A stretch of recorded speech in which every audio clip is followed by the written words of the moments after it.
خیالی ایرانی atom bomb کا خوف، یہ میری آج کی کہانی ہے۔ اس لیے کہ ایران پر امریکی حملے میں تاخیر امریکہ ایران کشیدگی کے منظرنامے سے ابھرنے والا سب سے اہم سوال بن چکا ہے۔ تو کیا یہ حقیقت ہے کہ 60% یورینیم افسودگی کی صلاحیت کا حامل ایران خاموشی سے ایٹم بم بنا چکا ہے؟ اور کیا یہی خیالی ایرانی ایٹم بم ایران کے دفاع کا محرک بن چکا ہے؟ اور اسی خیالی ایرانی ایٹم بم کا خوف امریکہ کو حملے سے روک رہا ہے۔ لیکن اگر ایسا ہے تو پھر ایرانی وفد کے رکن نے یہ بیان کیوں دیا کہ ایران نے ایٹمی صلاحیت محدود کرنے کا امریکی مطالبہ مشروط طور پر مان لیا ہے؟ دیکھا جائے تو عالمی میڈیا پر ایرانی نمائندے کا یہ بیان 50 سالوں کا سب سے بڑا بریک تھرو ہے۔ لیکن یہ بریک تھرو کیسا؟ یہ ایٹم بم کی تیاری روکنا تو ایرانیوں کے لیے زندگی اور موت کا سوال بن چکا ہے۔ اگر واقعی ایسا ہے تو یہ اسرائیل کے لیے ایران کو تباہ کرنے کا بہترین موقع بن سکتا ہے۔ اپنی ایٹمی صلاحیت پر مشروط سمجھوتے کا اندیا اعصاب کی اس جنگ میں کہیں ایران کا ٹرمپ کارڈ تو نہیں، اور کہیں یہ ایرانی آمادگی وہ سربستہ راز تو نہیں جو آج عالمی امن کی ضمانت بنا ہوا ہے۔ آئیے مل کر اس راز سے پردہ اٹھاتے ہیں۔ میں ہوں ذیشان بشیر اور آپ دیکھ رہے ہیں سنو ڈیجیٹل۔ تہران سے واشنگٹن اور عمان سے فرانس تک بکھرتے سنورتے مذاکرات، گھن گرج بیانات، تند و تیز بیانیے اور دھمکی آمیز لہجے۔ لگتا ہے دنیا ہر گزرتے دن بارود کے ڈھیر کے قریب ہوتی جا رہی ہے۔ کیا مشرق وسطیٰ ہولناک اور بڑی جنگ کے دہانے پر پہنچ چکا ہے؟ اور کیا مشرق وسطیٰ میں ایران امریکہ ممکنہ تصادم طاقت کے عالمی توازن کا شیرازہ بکھیر سکتا ہے؟ ناظرین، مشرق وسطیٰ کے سٹیج پر اعصاب کی شدید جنگ جاری ہے۔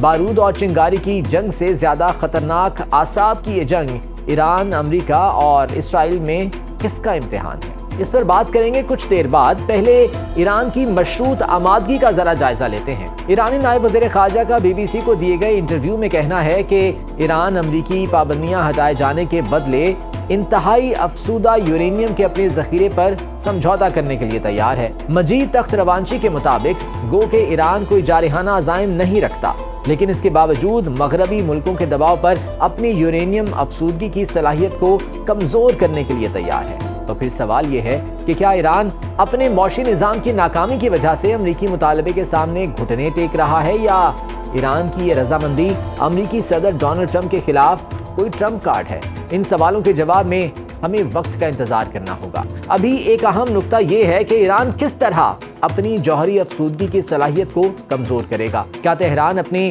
400 کلو سے زیادہ افسودہ یورینیم کے ذخیرے کو ملک سے باہر بھیجنے پر راضی ہو گیا ہے؟ ایرانی نائب وزیر خارجہ نے اس حوالے سے بھی کسی سمجھوتے کے امکان کو مسترد نہیں کیا، لیکن یہ ضرور کہا ہے کہ یہ قبل از وقت ہے کہ بات چیت میں کیا ہوگا۔ یہاں ایک وہمہ بھی دنیا کو گھیرے ہوئے ہے، اور یہ وہمہ جون میں ہونے والی اسرائیل ایران جنگ کے دوران امریکی B-52 طیاروں کی ڈرامائی انٹری سے متعلق ہے۔ بمبار طیاروں نے ایران کے 3 شہروں میں ایٹمی تنصیبات پر بنکر 30 بیلسٹر بموں سے حملے کیے، اور امریکی صدر ٹرمپ نے دعویٰ کیا کہ امریکی حملوں کے نتیجے میں ایران کی جوہری صلاحیت ختم ہو چکی ہے۔ لیکن چند ماہ بعد ہی امریکہ اور اسرائیل نے ایک بار پھر ایران کی جوہری صلاحیت پر سوالات اٹھا دیے۔ لوگ پوچھتے ہیں کہ کیا امریکی صدر پہلے ٹھیک کہہ رہے تھے یا اب درست فرما رہے ہیں؟ ایران کا ایٹمی پروگرام ابتدائی طور پر 1950 کی دہائی میں بین الاقوامی ایٹمی ایجنسی کی نگرانی میں سول اور پرامن مقاصد کے لیے چلایا گیا، لیکن 1979 کے انقلاب کے بعد امام خمینی کی تقریروں میں اسرائیل کو غیر قانونی ریاست قرار دینا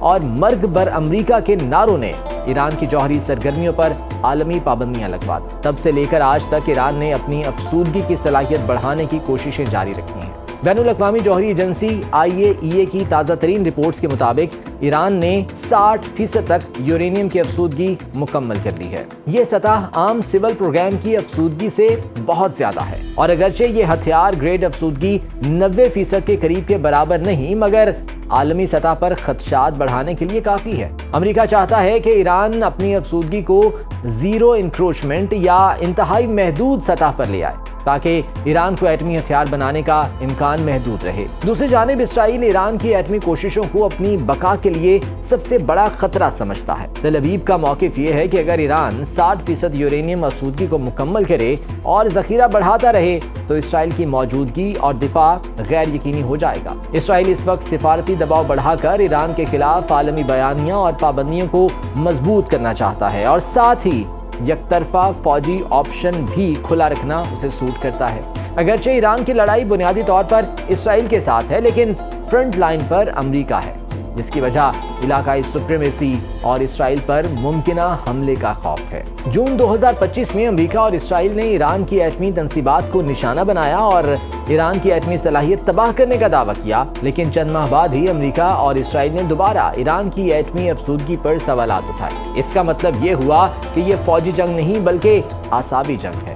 اب اگر ایران کی بات کریں تو تہران کی قیادت اپنی 60% افزودگی کی صلاحیت کو برقرار رکھنے کے لیے محتاط رویہ اختیار کر رہا ہے، لیکن ساتھ یہ بھی کہتا ہے کہ اگر پابندیاں ہٹائی جائیں تو سمجھوتے کے راستے پر غور کیا جا سکتا ہے، یعنی 60% افزودہ یورینیم کو 20 یا 5% تک کم کرنا، ذخیرہ شدہ یورینیم کسی دوسرے ملک میں منتقل کرنا تاکہ اس کا براہ راست ہتھیار سازی میں استعمال نہ ہو، IAEA کی مکمل نگرانی بحال کرنا تاکہ عالمی ادارے یقین دہانی کر سکیں کہ ایران صرف سول مقاصد کے لیے ایٹمی مواد استعمال کر رہا ہے، پابندیوں میں مرحلہ وار نرمی تاکہ ایران اقتصادی دباؤ سے ریلیف حاصل کر سکے اور دنیا کے ساتھ چل سکے۔ ایران کا امریکہ اور اسرائیل کے ساتھ ایٹمی تنازع حقیقت میں وہ ہائبرڈ وار ہے جو سفارتی، اقتصادی، معاشی اور میڈیا سٹریس کے محاذوں پر بڑی بے جگری سے لڑی جا رہی ہے، لیکن آہستہ آہستہ یہ ہائبرڈ وار بارود اور آگ کی بڑی جنگ میں تبدیل ہوتی نظر آ رہی ہے، اس لیے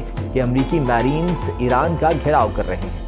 امریکی ایئرکرافٹ کیریئر ابراہم لنکن خلیج کے سمندر میں کافی آگے کی پوزیشن لے چکا ہے۔ جیرالڈ فورڈ کیریئر مشرق وسطیٰ کی جانب بڑھ رہا ہے، فضاؤں میں ریڈار گھوم رہے ہیں اور خلاؤں سے مانیٹرنگ کی جا رہی ہے۔ کسی بھی وقت بڑی جنگ کا طبل بج سکتا ہے۔ اجازت دیجیے، اللہ نے